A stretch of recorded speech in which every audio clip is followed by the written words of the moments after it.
Hello everyone. Uh, Welcome to the next lecture of Indian polity. In the last lecture, we have seen the Act of Crown Rule, Act of 1858, 1861, and 1909. And the next act is the Act of 1919. But directly इस act को start करने से पहले जो time period है हमारे पास 19 जो last act आया था वो आया था 1909 से, जो क्राउन का था। इससे पहले जो हम लोगों ने किया था discuss that was in the 1909। और अभी हम जो है नेक्स्ट डिस्कस करने जा रहे हैं 1919 का एक्ट। देखिए इस एक्ट में आने से पहले कुछ ड्रास्टिक चेंजेस हुई थी, राइट, वर्ल्ड लेवल पे भी इंडियन लेवल पे भी। ऐसा हम लोगों ने लास्ट लेक्चर में देखा था कि 1905 में पे जब बंगाल पार्टीशनिंग हुई थी, अभी 1911 में वो बंगाल की पार्टीशनिंग को ख़त्म कर दिया गया था। पार्टीशन करने का कारण क्या था, ब्रिटिशर क्या रीज़न क्या था, ब्रिटिशर ने क्या वहाँ पे रीज़न क्या दिया था for the administration point of view कि बंगाल का एरिया काफ़ी बड़ा है, तो उसे एडमिनिस्ट्रेशन करने के लिए हम लोग क्या कर रहे हैं, उसे दो पार्ट्स में डिवाइड कर रहे हैं। बट इन रियलिटी कोशिश क्या थी ब्रिटिशर की, जो वहां पे ग्रोइंग नेशनलिज्म है उसे खत्म करना। पार्टीशनिंग कैसे की गई थी, मुस्लिम पॉपुलेटेड एरिया को अलग से रखा गया था, हिंदू पॉपुलेटेड एरिया को अलग से रखा गया था। वही जो लास्ट लेक्चर में हम लोगों ने डिस्कस किया था कि डिविजिव पॉलिटिक्स ब्रिटिशर ने स्टार्ट कर दी थी इंडिया के अंदर। सो एक तो ये इवेंट रहेगा, और दूसरा मेनली क्या रहेंगे ये 1912 के अंदर, 1912 के अंदर, राइट, ब्रिटिशर्स जो है अपनी कैपिटल शिफ्ट कर देंगे। They shifted the capital from Kolkata to new Delhi, जो जॉर्ज 5 करेगा उस टाइम पे, और जो वाइस रॉय होंगे वो दैट वाज अ लॉर्ड हार्टलिंग। अब सिमिलरली वर्ल्ड लेवल पे भी कुछ ड्रास्टिक चेंजेस हुए इस पीरियड के दौरान। आप लोग अगर थोड़ा सा सर्च करोगे, अगर आप लोगों ने अपनी टेक्स्ट बुक में स्टडी किया हुआ कि वर्ल्ड वॉर 1 हुआ था इस टाइम पे, कब हुआ था, 1914 से 1948 तक, सॉरी 1914 से 1918 तक वर्ल्ड वॉर 1 हुआ था। वर्ल्ड वॉर 1 बेसिकली दो पावर्स के बीच में हुआ था। कौन कौन सी पावर्स थी? The first was the central power, and on the other side was the allied powers. Central power में mainly Germany, Ottoman Empire, Bulgaria, और दूसरी साइड पे एलाइड पावर की साइड पे United Kingdom, France, United State of America, ये powers थी। तो at the end यहाँ पे जो एलाइड पावर्स है वो जीत जाती हैं और सेंट्रल पावर हार जाती हैं। तो इससे भी इस वॉर के स्टार्ट होने से पहले ब्रिटिशर ने क्या किया था, इंडियंस को प्रॉमिस किया था कि अगर आप लोग जो है इस वॉर में हम लोगों की हेल्प करोगे तो हम लोग आप लोगों के लिए एक क्या करेंगे, एक रिप्रेजेंटेटिव आप लोग को और एडमिनिस्ट्रेशन में इन्वॉल्व करेंगे, इंडियंस को इंक्लूड करेंगे लेजिस्लेटिव प्रोसेस में भी और एग्जीक्यूटिव प्रोसेस में भी। मतलब लेजिस्लेटिव काउंसिल में भी आप लोग की पॉपुलेशन को बढ़ाया जाएगा, आप लोग को ज़्यादा से ज़्यादा इंक्लूड किया जाएगा, और जो एग्जीक्यूटिव काउंसिल है वहाँ पे भी इंडियंस को इंक्लूड किया जाएगा। बट जब वर्ल्ड वॉर 1 खत्म हुआ, राइट, इस वर्ल्ड वॉर 1 ने इंडियंस ने काफ़ी हेल्प की ब्रिटिशर्स की from man point of view, right, ठीक है जी, as well as from the money point of view.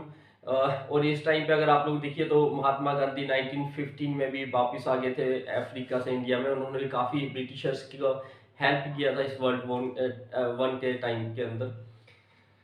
अब मेनली वर्ल्ड वॉर 1 एंड हो जाने के बाद जो इंडियन की एक्सपेक्टेशन थी, ब्रिटिशर्स एक्सपेक्टेशन थी, वो कम्प्लीटली फुलफिल नहीं हुई। ब्रिटिशर्स ने क्या किया, ये जो एक्ट है 1919 एक्ट किया, एक्ट फॉर्म किया, राइट, ठीक है जी। और उन्होंने क्या प्रॉमिस किया था इंडिया को देने का, इंडियंस को प्रॉमिस किया था एक रिस्पॉन्सिबल गवर्नमेंट हम आप लोगों को देंगे if you help us during the time of the war, right. तो ये इस एक्ट को उन्होंने किस नाम से बोला कि ये रिस्पॉन्सिबल गवर्नमेंट के नाम से जाना जाएगा इस एक्ट को। इसे फॉर्म किसने किया था, मोंटीग एंड चेम्सफोर्ड ने किया था। चेम्सफोर्ड उस टाइम पे वाइस रॉय थे, मोंटीग उस टाइम पे क्या थे, this the secretary of state, right, ठीक है जी। अब इस एक्ट को हम लोग प्रोविजन को स्टडी करते हैं, क्या ब्रिटिशर ने वर्ल्ड वॉर 1 खत्म होने के बाद इंडियंस को किस टाइप का एक्ट दिया, राइट, ठीक है। फर्स्ट क्या था, रिस्पॉन्सिबल गवर्नमेंट है। सेकंड उन्होंने क्या किया, राइट, ठीक है जी, कि ये अब क्या करेंगे जो सब्जेक्ट्स है, राइट, ठीक है, जैसे लास्ट लेक्चर में हम लोग सब्जेक्ट मेनली क्या, जैसे डिफेंस हो गया, हम लोग के पास होम मिनिस्ट्री होगी, एग्रीकल्चर होगी, एजुकेशन होगी, अलग अलग सब्जेक्ट है। अभी ड्यूरिंग जो है कोविड का इरा चल रहा है, तो आप लोगों ने सुना होगा कि ये ड्रग्स की मैन्युफैक्चरिंग के लिए, राइट, ऑक्सीजन की सप्लाई के लिए किसके ऊपर स्टेट डिपेंडेंट है, सेंटर सरकार के ऊपर, बिकॉज इनका जो प्रोडक्शन है, इनकी जो सप्लाई है, वो सब्जेक्ट किसके अंडर आता है, सेंट्रल गवर्नमेंट के अंदर। तो इन्होंने क्या किया, क्लियरली डिफाइन कर दिया कि अब कि सेंटर के पास कौन कौन से सब्जेक्ट रहेंगे और स्टेट के पास कौन कौन से सब्जेक्ट रहेंगे, राइट। जैसे मेन सब्जेक्ट है डिफेंस के लिए, राइट, एक्सटर्नल अफेयर ये सेंटर के पास रहेंगे, लोकल लेवल पे एजुकेशन के लिए, राइट, पुलिस का रिस्पॉन्सिबिलिटी वो प्रोविंशियल सब्जेक्ट है वो उसमें ऐड कर दिया जाएगा। नेक्स्ट इन्होंने क्या किया, प्रोविंशियल के जितने सब्जेक्ट है उनको भी फर्दर दो पार्ट्स में डिवाइड कर दिया, transfer subject and the reserve subject, right. और ऐसा बोला गया कि ये ट्रांसफर सब्जेक्ट्स होंगे वो गवर्नर और लेजिस्लेटिव काउंसिल करेंगे। लेजिस्लेटिव अगेन यहाँ पे कानून बनाया जाता है। रिजर्व सब्जेक्ट को कौन करेंगे, रिजर्व सेट किसके कंट्रोल में रहेगा, गवर्नर और एग्जीक्यूटिव काउंसिल के अंदर रहेगा। अब यहाँ पे भी ब्रिटिशर्स ने क्या किया, right, actually this system of governance, यहाँ पे उन्होंने सब्जेक्ट्स को दो हिस्सों में डिवाइड कर दिया। इसे बोलते हैं हम लोग डबल रूल और डायरकी। सेम प्रोमिस किया गया कि रिस्पॉन्सिबिलिटी इंक्रीज करेंगे, ज्यादा से ज्यादा गवर्नेंस का आपको चांस मिलेगा। बट यहाँ पे क्या किया, जो सब्जेक्ट प्रोविंस को दिए गए थे उसमें से भी मैक्सिमम जो सब्जेक्ट है, इंपॉर्टेंट सब्जेक्ट है, वो किसके पास रहे, गवर्नर और उसकी एग्जीक्यूटिव काउंसिल के पास, जिसमें इंडियन की पॉपुलेशन बिल्कुल ना के बराबर थी। और जो लेजिस्लेटिव काउंसिल है, यहाँ पे इंडियन की पॉपुलेशन है, यहाँ पे सिलेक्टेड पीपल्स है, राइट, ठीक है, वहां पे कम से कम बिल्कुल माइनर सब्जेक्ट यहाँ पे ट्रांसफर कर दिए जाए। This is known as the dual rule, double rule, और this is the directive form of systems, right, ठीक है जी। और इंडियन की एक्सपेक्टेशन ऐसी बिल्कुल भी नहीं थी ब्रिटिशर से, right. Next they introduced the bicameralism and the direct election, right. Indian Legislative Council or Central Legislative Council was divided into two parts, upper house and the lower house। यहाँ पे bicameralism का मतलब क्या है, देखिए, अगर हम लोग बात करें, जैसे लास्ट लेक्चर में हम लोगों ने डिस्कस किया था कि parliament consist of to houses, Lok Sabha and Rajya Sabha, and moreover if the broad definition of parliament also include the president of India, but for the timing हम लोग थोड़ा सा इनको समझने की कोशिश के लिए लोकसभा राज्यसभा ही लिख रहे हैं यहाँ पे। तो बाइकैमलिज्म का मतलब होता है, बाय का मतलब दो, राइट, ठीक है जी। तो जो पार्लियामेंट है वो किस अभी करंटली भी किस पार्ट्स में डिवाइड है, दो पार्ट्स में। ऐसा ही उस टाइम पे इन्होंने किया था कि जो इंडिया की लेजिस्लेटिव काउंसिल थी सेंट्रल लेवल पे, उसे भी दो हाउस में डिवाइड कर दिया गया था, upper house and the lower house, done. और ये अपर हाउस कौन सा है, लोअर हाउस क्या है, लोग यहाँ पे जाते कैसे हैं, मेनली अगर आप लोग अभी करंटली देखिए तो यहाँ पे जो लोग काम करते हैं उनको बोला जाता है member of parliament, MP, right. जब ये पार्लियामेंट का चैप्टर आएगा तो हम लोग उस टाइम पे डिटेल पे डिस्कशन करेंगे कि लोकसभा कैसे फॉर्म होती है, राइट, राज्यसभा कैसे फॉर्म होती है, क्या क्या काम करते हैं दोनों के दोनों हाउसेस, राइट, ठीक है जी। ये एमपी की सिलेक्शन कैसे होती है, कौन एमपी बन सकता है, ये सारे के सारे पॉइंट्स हम लोग उस टाइम पे डिस्कशन करेंगे, right. And for the time this time हम लोग क्या अंडरस्टैंड है, राइट, बाइकैमलिज्म, बाय का मतलब दो, राइट। तो जो हाउस है दो पार्ट्स में डिवाइड कर दिया गया, upper house and the lower house. Next, out of 6 members of the Viceroy Executive Council and 3 of were to be the Indians, right। यहाँ पे थोड़ा सा इसका population increase किया गया इंडियन का। A new office of High Commission in London was formed, right। ये office क्या करता था, कुछ वाइसरॉयज के जो काम किए गए थे, माइनर से काम थे, जो इसे ट्रांसफर कर दिए गए थे, right. Next, extended the, this is again important point, जो हम लोग ने लास्ट एक्ट में भी स्टडी किया था 1909 के अंदर, कम्युनल रिप्रेजेंटेशन, राइट, जिसमें जो है हिंदू और मुस्लिम्स को अलग कर दिया गया, मुस्लिम को सेपरेट इलेक्टोरेट में काउंट किया गया था। ऐसा ही उन्होंने क्या किया, फर्दर इसे कम्युनल रिप्रेजेंटेशन को इंक्रीज कर दिया, and they further include the Sikh, Indo Christian and the Anglo Indians, right. This is all about the act of 1919। अगर इस एक्ट को हम लोग थोड़ा सा राइट ठीक है, अगर आप लोग थोड़ा सा एनालाइज कीजिए तो देखिए बोला कुछ गया था, किया कुछ गया, राइट। प्रॉमिस किया गया था एक रिस्पॉन्सिबल गवर्नमेंट दी जाएगी, आपको गवर्नेंस के बारे में और इंक्लूड किया गया था, बट बिल्कुल भी ऐसा सिर्फ दिखाने के लिए था, ऐसा कुछ भी नहीं हुआ यहाँ पे। अब इस एक्ट के बाद जो इंडियन की एक्सपेक्टेशंस थी वो काफ़ी हर्ट्स हो जाएंगी, राइट ठीक है जी। अब काफ़ी ब्रॉड लेवल पे ब्रिटिशर के लिए एजिटेशन स्टार्ट हो जाएंगी, और इस एजिटेशन को रिप्लेस करने के लिए ब्रिटिशर्स क्या करेंगे, यहाँ पे एक नया एक्ट पास करेंगे, Rowlatt act, and this act is also known as the black act. This was the dark day in the Indian history. इस एक्ट के थ्रू ब्रिटिशर जब भी चाहे, किसी को भी चाहिए, कितने टाइम के लिए भी जेल में उठा के बिना किसी कारण के राइट दिए हुए किसी भी कितने भी नंबर ऑफ टाइम पीरियड के लिए इसे जेल में रख सकती थी किसी भी पर्सन को। तो मतलब जिसका मन किया उसे उठा लिया और किसी भी टाइम के लिए कितने भी टाइम पीरियड के लिए अपने पास जेल में बंद रखा। This was the draconian act, Rowlatt act, right ठीक है जी। अब जैसे ही ये एक्ट आता है राइट ठीक है, और इसके साथ एक जो एक बिल्कुल ही जिसे आप बोल सकते हो राइट ठीक है जी, क्रूरता बड़ा जो पॉइंट्स उस टाइम पे, जैसे जलियांवाला मैसकेयर हुआ था उस टाइम पे तो अमृतसर के अंदर, तो रोलेट एक्ट को पास कर दिया राइट ठीक है, जलियांवाला मैसकेयर वहाँ पे इंक्लूड हो गया। तो इंडियंस के इस टाइम पे काफ़ी एजिटेशन थी ब्रिटिशर्स के अगेंस्ट, काफ़ी गुस्सा था ब्रिटिशर्स के अगेंस्ट। तो फाइनली क्या किया इस टाइम पे महात्मा गांधी जी, जो अभी 1915 में अफ्रीका से वापस आए थे, मोर ओवर उन्होंने ब्रिटिशर्स को वर्ल्ड वॉर 1 के अंदर हेल्प की थी, राइट। इंडिया में भी कुछ पीसफुल प्रोटेस्ट की थी, चंपारण प्रोटेस्ट की थी, खेड़ा प्रोटेस्ट की थी, राइट। अब उन्होंने क्या किया, राइट, क्या किया इस एक्ट जलियांवाला मैसकेयर के बाद और रोलेट एक्ट आ जाने के बाद, राइट, जब इंडियन जो है काफ़ी गुस्से में थे ब्रिटिशर्स के अगेंस्ट, तो उन्होंने क्या किया इस टाइम पे नॉन कोऑपरेशन मूवमेंट स्टार्ट की ब्रिटिशर्स के अगेंस्ट। नॉन मूवमेंट कोऑपरेशन वो स्टार्टेड इन 1920, जो ब्रिटिशर्स के अगेंस्ट स्टार्ट की गई कि ब्रिटिशर के साथ कोई भी किसी टाइप का भी राइट क्या है जिसे आप लोग बोल सकते हो, आप लोग किसी भी कोऑपरेशन में मतलब किसी भी काम में ब्रिटिशर के साथ कोऑपरेट नहीं करेंगे हम लोग। This agitation was largely successful, but चोरा चोरी इंसिडेंट के बाद ये भी प्रोटेस्ट महात्मा गांधी ने ख़त्म कर दिया था। और जो नेक्स्ट एक्ट आ रहा है इसके बाद, that was the act of 1935।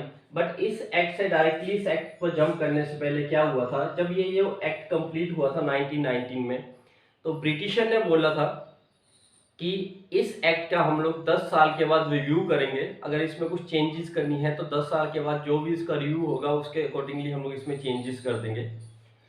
अब 1927 में इस एक्ट का रिव्यू करने के लिए एक मिशन, राइट, जो ब्रिटिश किंगडम से यूके से इंडिया में आता है, that was known as the Simon commission. आप साइमन कमीशन, और ये बड़े कुछ फेमस से स्लोगन है, go back Simon, go back Simon, right. ऐसा क्यों बोला गया था, बिकॉज ये जो कमीशन इंडिया में आ रहा था इन एक्ट्स का रिव्यू करने के लिए, इनमें कोई भी पर्सन इंडियन नहीं था, all of they were the non Indian और द ब्रिटिशर्स, राइट ठीक है जी। तो यही तो शुरू से लड़ाई है ब्रिटिशर्स के अगेंस्ट। क्या लड़ाई है, बैटल ऑफ फ्रीडम क्या है कि हम लोगों को अपने लिए कानून बनाने के लिए खुद से हम लोग को परमिशन मिलनी चाहिए, हम लोग अपने लिए कानून खुद से डिज़ाइन करेंगे, खुद से बनाएंगे, ना कि कोई दूसरा पर्सन, कोई दूसरी कंट्री से आगे, कोई एक्सटर्नल हमारे देश से बाहर से आगे, राइट ठीक है। हम लोगों को अपना अपने टाइप से रखे यहाँ पे, अपने टाइप से रूल यहाँ पे डिज़ाइन करें। तो इसलिए साइमन कमीशन का एक लाइक काफ़ी विरोध हुआ इंडिया में आते हुए, राइट ठीक है जी। और इसका जो है साइमन कमीशन का जो भी रिपोर्ट सबमिट हुआ, दैट वाज इन द 1929। और उस रिपोर्ट को डिस्कस करने के लिए, that is also known as the white paper of the constitution, right ठीक है जी। उसे डिस्कशन करने के लिए 1930 में राउंड टेबल कॉन्फ्रेंस ऑर्गेनाइज की गई। 3 राउंड टेबल कॉन्फ्रेंस ऑर्गेनाइज की गई 1930 से 1932 तक, राइट। और इन बोला क्या गया था बेसिकली कि इन राउंड टेबल कॉन्फ्रेंस में हम लोग डिस्कस क्या करेंगे, जो भी नेक्स्ट एक्ट आएगा इसके बाद उसमें क्या क्या मॉडिफिकेशन लानी है, इस एक्ट और इस एक्ट के बीच में क्या क्या मॉडिफिकेशन लानी है, वो वहां पे डिस्कस किया गया। But more over round table conference successful नहीं हुई हमारे पास। नेशनल कांग्रेस ने सिर्फ और सिर्फ सेकंड इंडियन नेशनल कांग्रेस ने सिर्फ और सिर्फ सेकंड राउंड टेबल कॉन्फ्रेंस में पार्टिसिपेट किया, ना फर्स्ट में किया ना थर्ड में किया। और जो एक्सपेक्टेशन थी वो एक्सपेक्टेशन वहां पे मीट नहीं हो रही थी। तो फाइनली क्या किया ब्रिटिशर्स ने, सेकंड राउंड टेबल कॉन्फ्रेंस के बाद कम्युनल अवार्ड असाइन कर दिया इंडिया के अंदर, कम्युनल अवार्ड डिक्लेयर कर दिए। कम्युनल अवार्ड के अंदर है क्या था बेसिकली कि पहले तो इन्होंने मुस्लिम्स, सिख्स और जो अदर कम्युनिटी थी उनको अलग से कर दिया, उनके इलेक्शंस के लिए उनकी इलेक्टोरेट प्रोसेस को अलग से कर दिया। अब कम्युनल अवार्ड में भी ये क्या करेंगे, डिप्रेस क्लासेस, डिप्रेस का मतलब जो बैकवर्ड क्लासेस है, राइट, शेड्यूल कास्ट है, राइट, जिनको हरिजन के नाम से बोलते हैं, उनको जो है अलग से उनके इलेक्टोर की प्रोसेस डिजाइन कर देंगे ये लोग। अब क्या है, उनमें से जो हिंदू पॉपुलेशन उसे फिर से अलग कर देंगे, और जो डिप्रेस क्लासेस है उनको जो है इसमें से निकाल के और अलग कर देंगे इसमें से, और लाइक और डिविजिव पॉलिटिक्स यहाँ पे स्टार्ट हो जाएगी यहाँ पे इंडिया के अंदर। अब इस कम्युनल बोर्ड के अगेंस्ट महात्मा गांधी जी ने fast on to death declare कर दिया, और फाइनली पूना पैक्ट साइन हुआ डॉक्टर अंबेडकर और महात्मा गांधी के बीच में। और फाइनली जो है क्या डिक्लेयर किया गया कि पूना फैक्ट के अंदर कि separate electorate communal depress classes के नहीं होंगे, इनको जो है हिंदू रिप्रेजेंटेशन के अंदर ही हिंदू इलेक्टोरेट के अंदर ही कुछ सीटों को यहाँ पे रिजर्व कर दिया जाएगा। ठीक है, that was the some of the major events. यहाँ से यहाँ तक आपको आने के आते टाइम लाइक मिलेंगी सारी की सारी events. The next act is the act of 1935। अब इस एक्ट में ब्रिटिशर ने क्या किया, ये काफी एक लेंथी एक्ट था, आप लोगों के पास काफी डिटेल में एक्ट था। इन्होंने क्या किया, अब जो टोटल गवर्नेंस के सब्जेक्ट है उनको 3 पार्ट्स में डिवाइड कर दिया। This is what we are seeing in the current scenario. अभी भी कुछ ऐसा ही स्ट्रक्चर है। The first structure is the central federal list, the second is the provincial list and third is the concurrent list, right. अभी भी India में है ऐसा ही कुछ स्ट्रक्चर है। इस फेडरल लिस्ट को जाना जाता है किस नाम से, सेंट्रल लिस्ट के नाम से। प्रोविंशियल लिस्ट को जाना जाता है स्टेट लिस्ट के नाम से।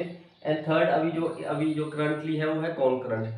फेडरल लिस्ट कुछ ऐसी है, यहाँ पे सिर्फ क्या है, सेंट्रल गवर्नमेंट एंड जो यहाँ पे क्या है, जैसे आप लोग मान लीजिए ब्रिटिश इरा में सिर्फ 22 रॉय जो है यहाँ पे काम करेंगे, यहाँ पे प्रोविंस लेवल पे काम होगा। ये सब्जेक्ट ऐसे है यहाँ पे बोथ दोनों के दोनों काम कर सकते हैं, बट अल्टीमेटली बात किसकी मानी जाएगी, 22 रॉय की बात मानी जाएगी।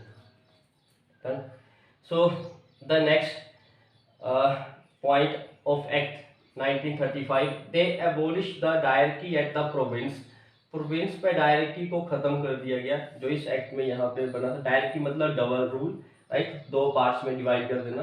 But and they said that there will be the responsible government in the province. Responsible government का मतलब क्या है, जो भी गवर्नर प्रोविंस के अंदर काम करेगा वो किसकी एडवाइस पे काम करेगा, वो selected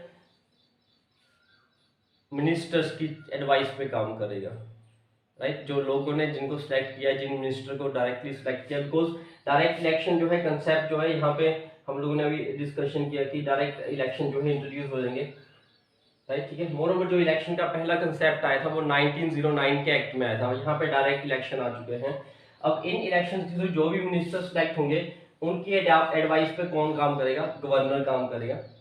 next it introduce the bicameralism, right, ठीक है, in the 6 province। bicameralism again, 2 house, upper house lower house, currently example parliament, Lok Sabha, Rajya Sabha, या स्टेट की बात कीजिए state legislative assembly and state legislative council, Vidhan Sabha, Vidhan Parishad, bicameralism, right, ठीक है जी। ये 6 प्रोविंस में इंट्रोड्यूस किया गया, राइट, ठीक है जी। Mainly Bengal, Bihar, Assam, Bombay, right, North West Frontier, ऐसे कुछ 6 प्रोविंस से यहाँ पे इंट्रोड्यूस किया गया। Next, it abolish the council in India, जो 15 मेंबर बॉडी थी, जो किस एक्ट के थ्रू किया गया था, 1850 एक्ट के थ्रू किया गया था, जिनका रोल क्या था, वाइसराय को एडवाइस देना, राइट, ठीक है, इनको एबॉलिश कर दिया गया, खत्म कर दिया गया। Moreover, the next step, they established that the Reserve Bank of India in 1935, Reserve Bank of India was formed, right, ठीक है जी, इस टाइम पे बन गया था। इसका रोल क्या था, जितना भी यहाँ पे करेंसी का लेन देन है, जो भी करेंसी का मूवमेंट है, वो किसके पास रहेगा, रिजर्व बैंक ऑफ इंडिया के पास रहेगा। मोरओवर 1935 में ये बना था, तो 1950 में इसे नेशनलाइज कर दिया गया था। ये क्वेश्चन काफी टाइम पे पूछा गया था, nationalisation of the reserve bank of India. तो 1950 में के आसपास इसकी, राइट, ठीक है जी, इसे नेशनलिज्म में कन्वर्ट कर दिया गया था। नेक्स्ट, ए फेडरल कोर्ट, राइट, जिसे आजकल हम लोग जो है सुप्रीम कोर्ट के नाम से जानते हैं, राइट, ठीक है जी, ये कोर्ट एस्टेब्लिश किया गया था 1937 के अंदर। फेडरल पब्लिक कमीशन अब के लिए अलग हो जाएगा, राइट, प्रोविंशियल सर्विस कमीशन के लिए अलग हो जाएगा, और all India federation of province and the princely state form करने की इस एक्ट के थ्रू कोशिश होगी। मतलब क्या है कि इन्होंने एक ऐसी फेडरेशन बनाने की कोशिश की जिसमें ब्रिटिशर्स को, ब्रिटिश गवर्नड एरिया और प्रिंसली स्टेट को एक ही यूनिट के अंदर इकट्ठा किया जाए।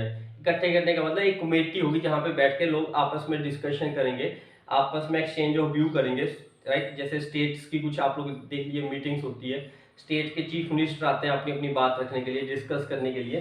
तो ऐसे ही यहाँ पे एक लाइक कमेटी बना दी गई कि प्रिंसली स्टेट्स के लिए और प्रोविंस जो है आपस में जो है यहाँ पे, राइट, एक फेडरेशन सी बना दी गई इनको मिला के। बट अनफॉर्चुनेटली ये कभी भी एग्जिस्टेंस में नहीं आई, इनकी कभी भी कोई ऐसी मीटिंग नहीं हुई। The next act is the final act of the crown, that is the act of 1947। अब इस एक्ट को देखिए, इस एक्ट के बीच में और इस एक्ट के बीच में 1935 से 1947 के बीच में कुछ ड्रास्टिक चेंजेस हुई थी। पहली चेंजेस क्या हुई थी कि देखिए, जो ये एक्ट फॉर्म हुआ था इसके बेसिस पे इलेक्शन हुए थे 1937 में प्रोविंस लेवल, 1937 में प्रोविंशियल लेवल पे इलेक्शन हुए थे इस एक्ट पे बेस्ड। और इस इलेक्शन के जो आउटकम थी उसके अंदर जो है नेशनल कांग्रेस ने ऑलमोस्ट हर एक प्रोविंस में एक अच्छे मार्जिन से जीत हासिल की थी। और मुस्लिम लीग, ऑल इंडिया मुस्लिम लीग, उसकी रिप्रेजेंटेशन उसके पास बिल्कुल ही ना के बराबर सीटें थी यहाँ पे। तो मेनली पूरे के पूरे इंडिया में जो किसकी प्रेजेंस फील की गई उस टाइम पे नेशनल कांग्रेस की प्रेजेंस को फील किया गया। ये बड़ा एक लाइक, जिसे आप लोग समझ सकते हो, एक एक लाइक एक झटका मिलेगा, राइट, किसके लिए, ऑल इंडिया मुस्लिम लीग के लिए। ऑल इंडिया मुस्लिम लीग अब क्या डिसाइड करेगी, 1940 में लाहौर रेजोल्यूशन पास करेगी, जिसमें वो पहले वो रियलाइज करेंगे कि राइट, अगर हम लोग इंडिया के साथ ही रहेंगे तो हम लोगों के लिए, राइट, यहाँ से अलग से किसी एरिया को गवर्न करना या वहाँ पे अपनी सरकार बनाना या वहाँ पे इलेक्शन जीतना बड़ा ही मुश्किल हो जाएगा हम लोगों के लिए। तो वो क्या करेंगे, 1940 में लाहौर रेजोल्यूशन पास करेंगे, जिसके अंदर वो क्या करेंगे, एक अलग से प्रोविंस को, एक अलग से एरिया की डिमांड करेंगे, एक सेपरेट एरिया की डिमांड करेंगे कि हमें एक अपना अलग से एरिया दे दीजिए, राइट, मुस्लिम डोमिनेटेड एरिया, जो दूसरे एरिया है वो अलग से कर दीजिए। तो इस टाइम पे इस रेजोल्यूशन के थ्रू टू नेशन की जो थ्योरी थी वहाँ पे एस्टेब्लिश हो चुकी थी, आ चुकी थी मेनली। अब 1940 के बाद क्या हुआ, राइट, ठीक है, एक मेजर जो चेंजेस आई वो क्या हुआ वर्ल्ड लेवल पे, 1939 को सेकेंड वर्ल्ड वॉर 2 स्टार्ट हो गया, राइट, ठीक है, सेकेंड वर्ल्ड वॉर, यहाँ पे second world war 1939, right, Germany, Hitler, right, ठीक है, सुनो, ये काफ़ी फेमस है, राइट, इस टाइम पे। तो 1939 में सेकेंड वर्ल्ड वॉर स्टार्ट हुई है। उस सेकेंड वर्ल्ड वॉर में अगेन ब्रिटिशर्स क्या है, इंडिया से हेल्प की डिमांड करेंगे, सिमिलर उसी टाइम पे जो वर्ल्ड वॉर 1 के टाइम पे हुआ था। बट इस टाइम पे इंडियंस क्या बोलेंगे कि हम लोग आप लोगों के लिए हेल्प नहीं करेंगे, राइट, ठीक है, हम लोग हेल्प उस कंडीशन में करेंगे अगर हम लोगों को अपने कॉन्स्टिट्यूशन खुद से लिखने के लिए अगर आप लोग हमारी डिमांड को फुलफिल करोगे, राइट, ठीक है जी। तो इसके थ्रू क्या है, ब्रिटिशर को रियलाइज़ हो जाता है कि अगर हम लोगों के क्या चाहिए, यहाँ पे इंडियंस की हेल्प जरूरी है। अगर हम लोग को क्या करना है, वर्ल्ड वॉर 2 को जीतना है, जर्मनी को हराना है, हिटलर को हराना है, तो मेनली कहेंगे 1940 में 40 के अंदर ये फर्स्ट एक स्टेप होगा जो गस्ट ऑफर से नाम से जाना जाता है। जो ब्रिटिशर्स क्या इंडिया को बोलेंगे कि आप लोग क्या कर सकते हो, गस्ट ऑफर के थ्रू ये इनको राइट एक डिमांड देंगे कि आप लोग की ज़्यादा से ज़्यादा प्रेजेंस जो है हम लोग एडमिनिस्ट्रेशन में इंक्रीज करेंगे, आपको एग्जीक्यूटिव काउंसिल में इंक्लूड किया जाएगा, लेजिस्लेटिव काउंसिल में ये राइट्स दिए जाएंगे। बट समहाउ इंडियन इस ऑफर को रिजेक्ट कर देते हैं, गस्ट ऑफर को। अब इसके बाद जो है 1942 में 1942 में एक नया ऑफर देते हैं ब्रिटिश किंगडम इंडिया के लिए, क्रिप्स मिशन के थ्रू। बट अनफॉर्चुनेटली ये भी ऑफर रिजेक्ट कर दिया जाता है, बिकॉज इस ऑफर में भी क्या बोला जाता है कि एक ही सिंगल नेशन रहेगा, एक ही सिंगल कॉन्स्टिट्यूशन मिलेगा। बट मुस्लिम लीग क्या है, वही 1940 में लाहौर रेजोल्यूशन के थ्रू उनको एक अलग से पार्ट चाहिए अपने लिए, बिल्कुल अलग सा एरिया चाहिए गवर्नेंस के लिए। वो इकट्ठे नहीं रहना चाहते एक नेशनल कांग्रेस के साथ। तो वो भी जो 1942 का क्रिप्स मिशन है वो भी फेल हो जाता है यहाँ पे।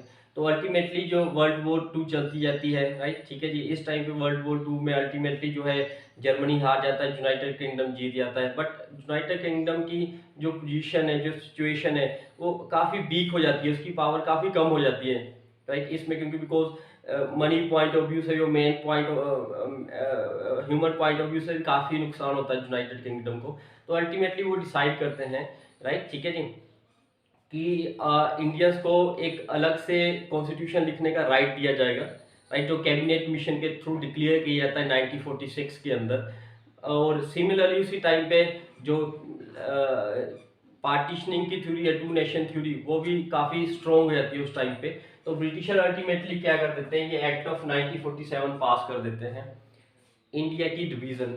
दिस वाज द लाइक, अगर ह्यूमन हिस्ट्री में आप लोग देखिए तो जितना माइग्रेशन इस टाइम पे हुआ था, वो उतना माइग्रेशन कभी भी आप लोगों ने ह्यूमन हिस्ट्री में नहीं देखा होगा, जितना ब्लड शेड उस टाइम पे हुआ था, राइट, ठीक है। अगर आप लोग उस टाइम पे थोड़ी सी इमेजेस को रियलाइज करोगे, थोड़ा आप लोग उस टाइम के बारे में हिस्ट्री में पढ़ोगे, तो उस टाइम पे जितना ब्लड शेड हुआ था, that was like a Shem for the humans being. But ultimately at last India को 2 पार्ट्स में डिवाइडेड कर दिया गया इंडिपेंडेंट डोमिनेंस के अंदर, इंडिया और पाकिस्तान। ब्रिटिशर्स अपना रूल यहाँ पे ऐड कर देंगे, पहला प्रोविंस का नाम रहेगा इंडिया और दूसरे प्रोविंस का नाम क्या रहेगा, पाकिस्तान। मोरोवर ब्रिटिशर्स यहाँ पे डिक्लेयर कर देंगे कि दोनों के दोनों क्या है, ये इंडिपेंडेंट है एक दूसरे से, किसी का आपस में कोई लिंक नहीं है। दोनों को जो गवर्न करेंगे that will be govern by the governor general, यहाँ पे गवर्नर जनरल करेंगे। इंडिया के फर्स्ट गवर्नर जनरल होते हैं लॉर्ड माउंटबेटन। यही माउंटबेटन है जिन्होंने क्या प्रपोज किया था, Indian independence act of 1947, that was also known as the Mountbatten plan. और यहाँ पे मोहम्मद अली जिन्ना होंगे first governor general of Pakistan.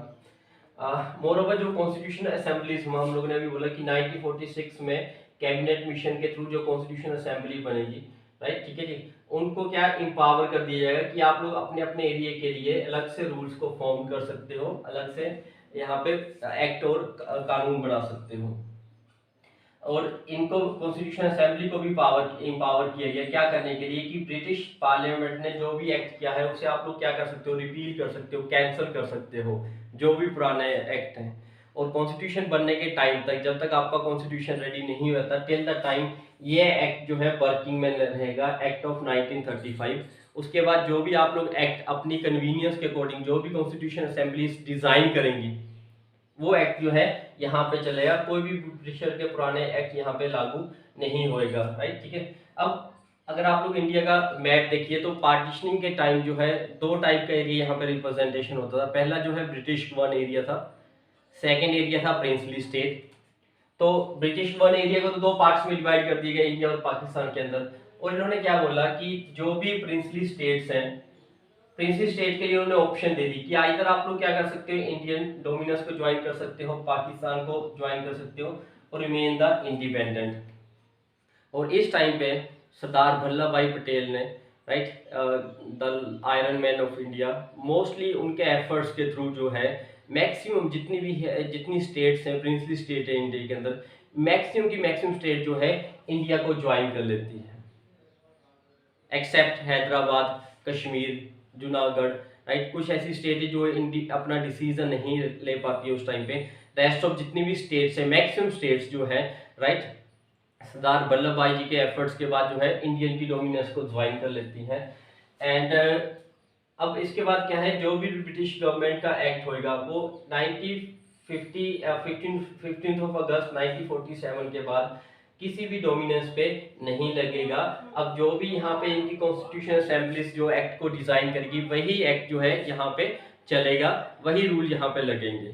Then this is like but we have discuss so far, ये वो पुराने के पुराने रूल्स हैं जो क्राउन रूल ने किए, चाहे कंपनी रूल्स ने उनको इंडिया में इम्प्लीमेंटेशन किया। अब नेक्स्ट हम लोग क्या स्टडी करेंगे, जो 1947 में, पहले तो हम लोग देखेंगे कि 1946 में जो कॉन्स्टिट्यूशन असेंबली प्रपोज की गई थी कैबिनेट मिशन के द्वारा, सबसे पहले तो हम लोग उस कैबिनेट कॉन्स्टिट्यूशन असेंबली की एक स्ट्रक्चर को डिस्कस करेंगे कि उसमें कौन कौन इंक्लूड थे, किसने पार्टिसिपेट किया, क्या क्या रोल रहेगा। कॉन्स्टिट्यूशन मेकिंग प्रोसेस को स्टडी करेंगे, कॉन्स्टिट्यूशन कैसे फॉर्म हुआ था। And thereafter we will start with the Indian polity कि क्या क्या की कॉन्स्टिट्यूशन असेंबली में क्या क्या लिख के डिजाइन किया गया, क्या क्या तैयार किया, उसे वन बाय वन जो है हम लोग स्टडी करेंगे। Right, done, thank you.